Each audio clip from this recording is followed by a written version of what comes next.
How we doing? Franz Dumas here, and we're out in Kissimmee Prairie Reserve, and I went camping. Now today's interview is going to be with timeout. I'm gonna backtrack a little bit. Welcome back to Bleacher Talk, the only talk show on bleachers. Today, as you can see, we're on a log. That's nature's bleacher. Okay, now today's guest, Bobby O. Come over here, bud. What up, man? Hey. I'm gonna mic you up real quick. Doot, doot, doot. All right, have a seat. Oh man. Now, to start it off, can you give the viewers like a little backstory about you? Yeah. So, Franz is on an outdoor adventure trip right now. I'm leading the trip. I work for FAU Outdoor Adventures, based from our rec department. And we just take people out on like outdoor adventure trips, doing like backpacking, camping, kayaking, stuff like that. So I'm in charge of like planning and organizing and leading those trips. Yeah. And like, dude, like this camping experience, it's been a great experience, bro. Honestly, like I'm glad you never enjoy been it. Camping, but like this was super dope and like surreal. And so like, shout out to FAU Outdoor Adventures. Like this is super fun. Now, like, can you give the viewers a backstory about you now? Yeah. Yeah. So where you from? I grew up in Key Largo, Florida. I've always been really involved in the outdoors. I've been camping since as long as I can remember. I was in Boy Scouts, and now I'm majoring in art with a BFA in painting. And so I paint like landscapes, and my plan is that I want to work, or after college I want to work in outdoor adventures, like guiding trips, and using that traveling to be able to inspire my landscape art. Of course. That's awesome. So like, how'd you start and get the urge to travel? I was traveling a lot because of my family. They like to go on like camping trips, and my mom tries to travel whenever she can, so I would travel with family. And then I began really like traveling on my own right after I graduated high school. I got a group of friends together, and we drove to Virginia and did a backpacking trip in Shenandoah. And that was like when I first got hooked on like backpacking and like traveling and stuff. So I have a friend who I go on road trips. We've driven out to like California and stuff. So Nice. yeah, I'm really into traveling. So your first trip, how's your experience? My first trip ever? Yeah, like traveling.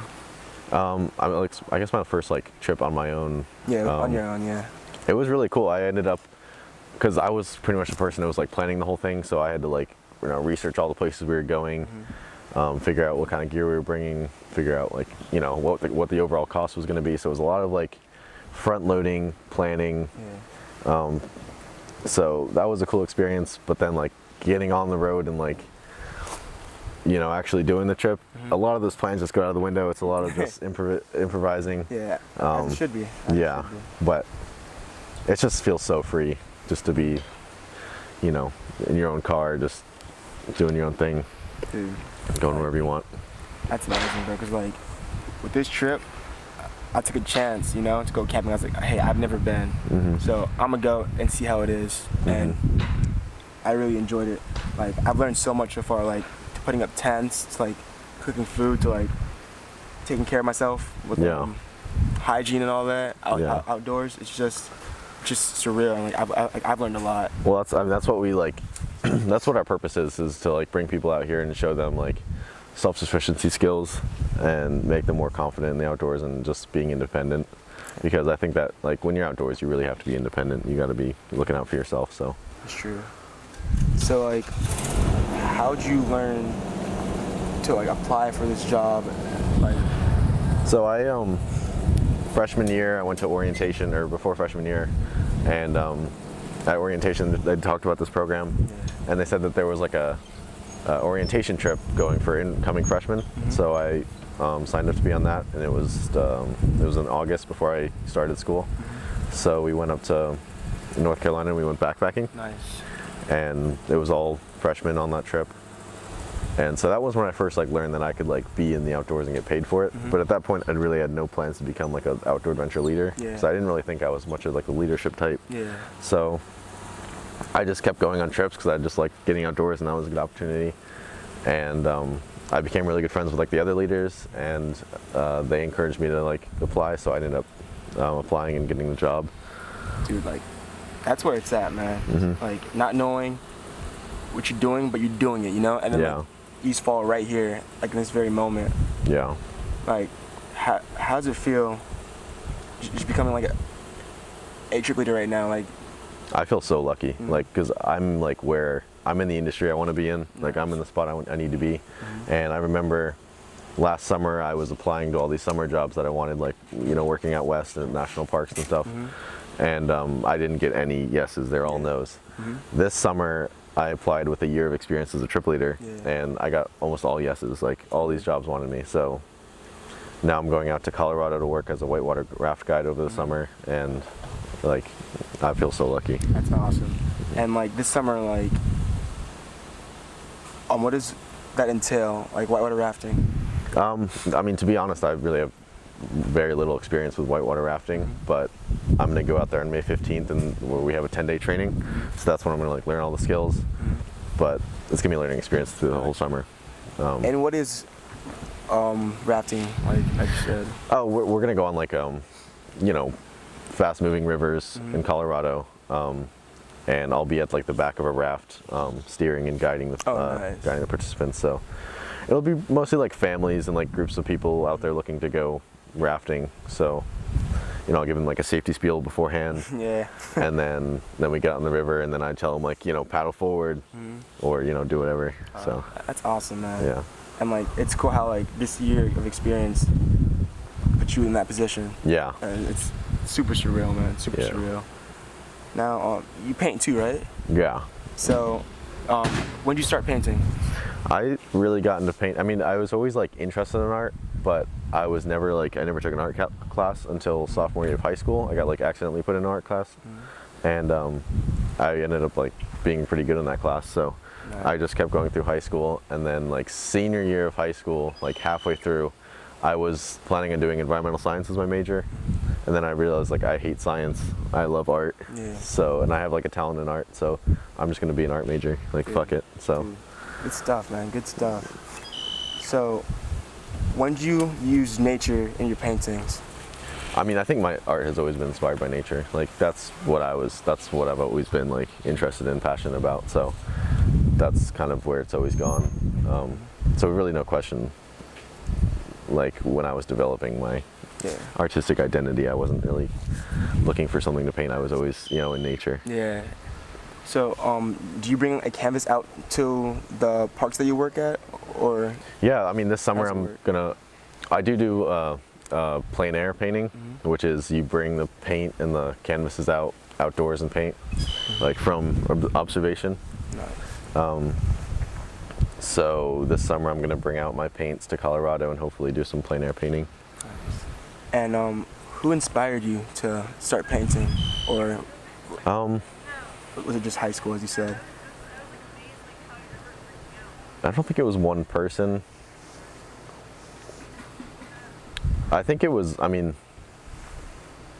I think I got really excited because I realized I could like combine outdoor adventures and painting and travel and all of that into one. So that's what I got excited about that. Dude, it's super, super dope, man. Like, as I said, like, this is my first time, but like, you've been doing it for like I wouldn't say like years, you know, like since high school probably. Right. And like right now with this, my first cabin trip, like I'm just getting started, dude. I'm like, you know me, and like I haven't met you before, but like this, like meeting you like in this trip, like damn, like me and you like really connected, you know? Yeah. It's like now like, I know about you, and vice versa. And like it's cool because like, how do I say, like you're on the show now, you know, and like that's pretty surreal, you know? Like, yeah.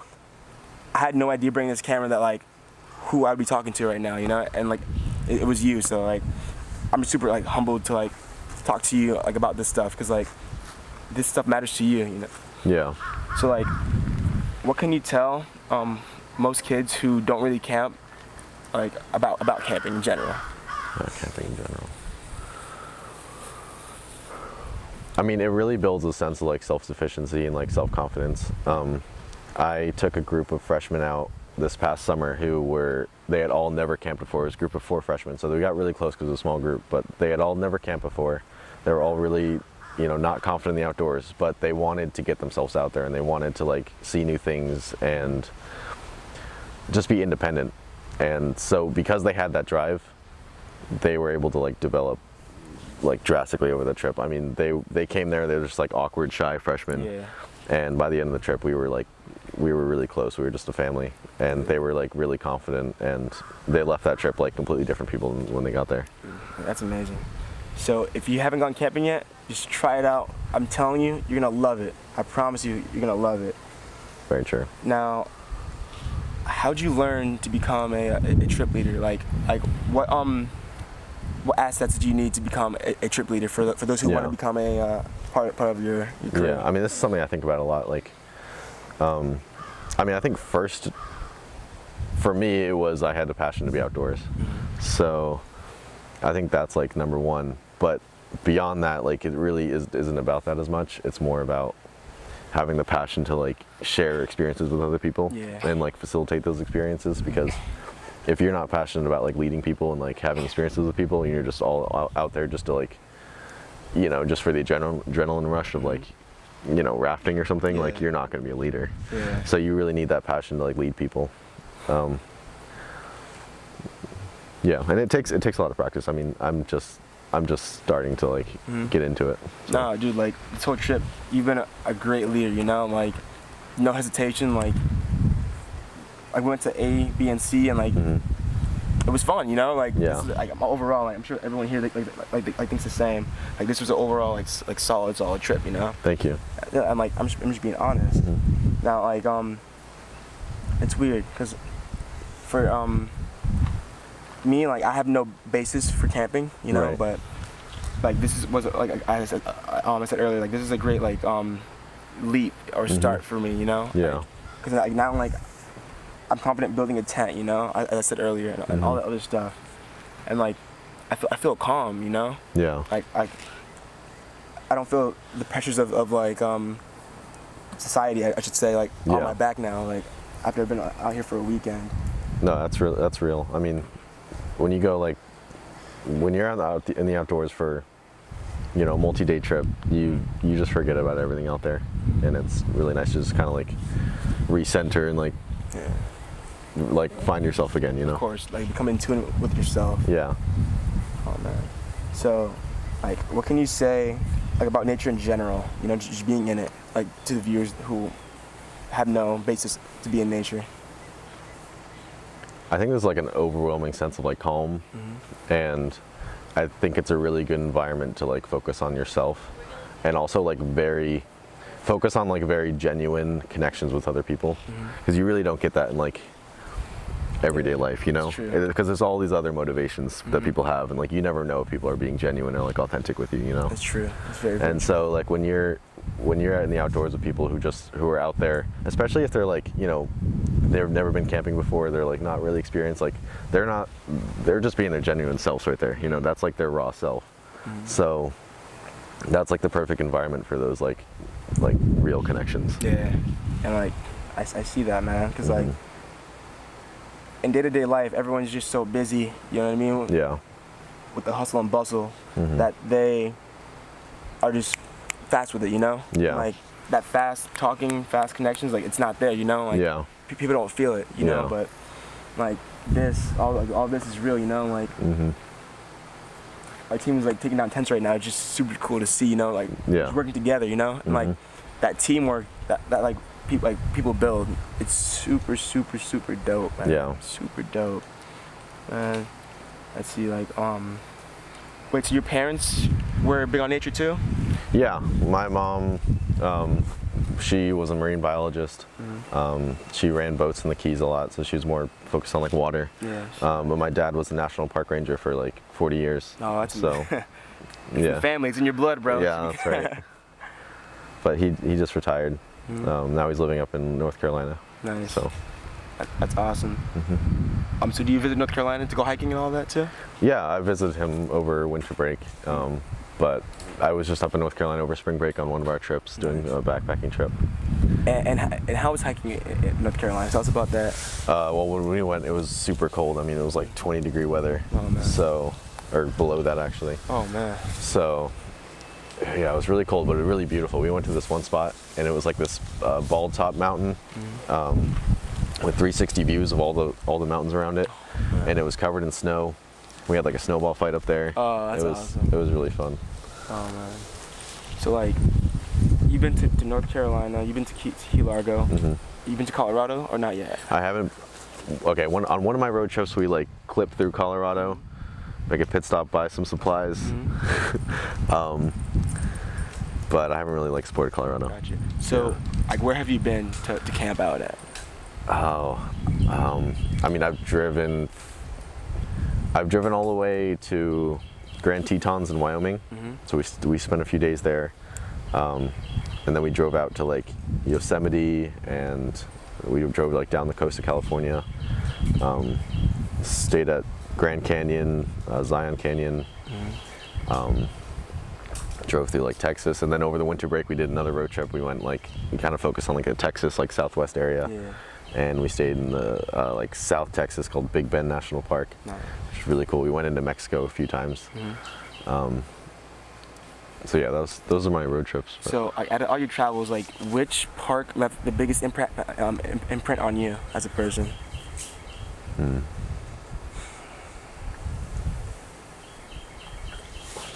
I think like Yellowstone was incredible. I mean, just like, it felt so wild. It felt like there was like people were not supposed to be there, you know? Yeah. And it was almost like intimidating. Like I couldn't see myself like camping there. Oh. But it would be an experience too. Like solo camp out there, I think it would be really intimidating, but an experience. How so?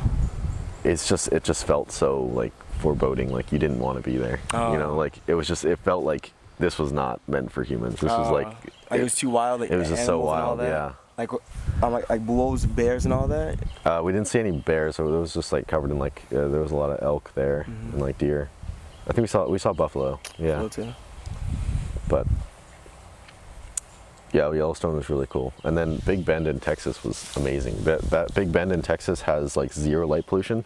It's like the best you can get for stargazing. Oh man, yeah. So I remember one night we went to sleep and it was still cloudy out, and so we couldn't see any stars. But then my friend woke up at like 4 a.m. and he woke me up and he was like, "Dude, you got to see these stars." So we got out of the car and like it was just the sky was just so bright with stars, and like, dude, that's like, it gives you like a perspective, because like here at Kissimmee, like there's like no light pollution either, but like last night, like there were so many stars out, man, and like you can't get that in Boca Raton. No, you just can't.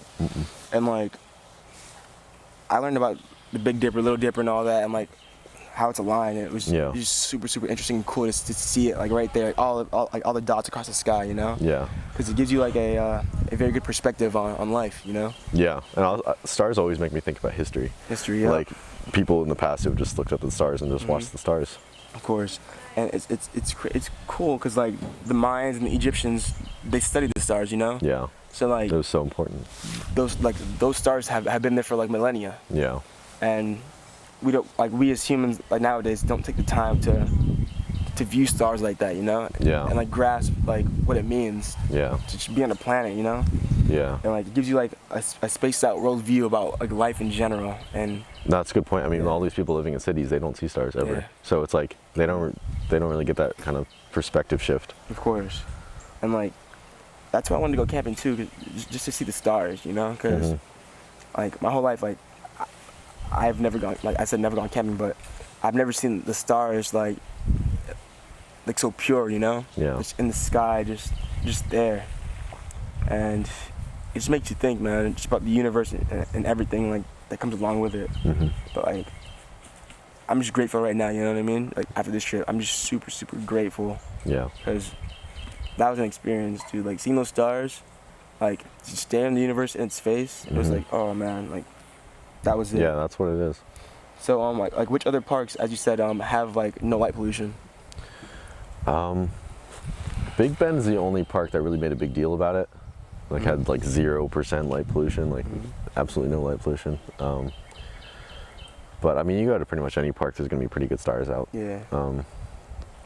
Definitely like anywhere out in the desert in the Southwest has really good stars. Yeah. Oh man. But it's cool how like our camp just became like I wouldn't say super close, but like close. You know what I mean? 'Cause, like, Yeah. No, I mean you have like an immediate connection when you get out here with people. like we came here as strangers, you know, and like Yeah. now, yeah, like I know everyone's like first names and like a little bit, like history about them, you know. Yeah. And it's cool how people open up because like most people don't like to open up. Well, in like the facilitation world, we call it forming, storming, and norming. So like the group, when they first meet, they're like forming, they're kind of like feeling each other out. And then storming is when like people kind of get into arguments and like kind of like the hierarchy of like, or like the places that people are in kind of get set, like their functions in the group. Yeah. And then norming is when people are like kind of like their positions in the group are set. And they're comfortable. Yeah, they know where they know where they stand in the group. They know their function, and they can the whole group can function like well. Damn, like that's super interesting, man. Yeah.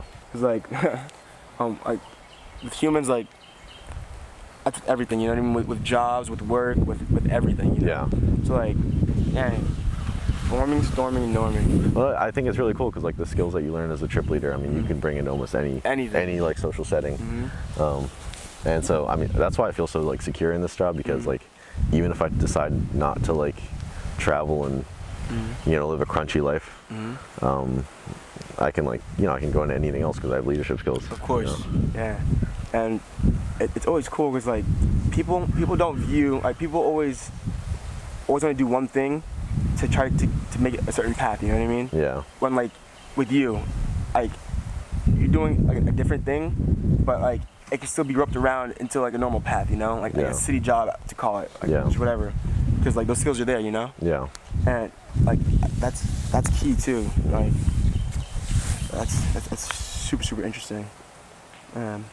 So like back to painting. Like, what's your like the most favorite thing you've painted before? Or like your favorite painting, I should say. My favorite painting. I paint like the full moon a lot.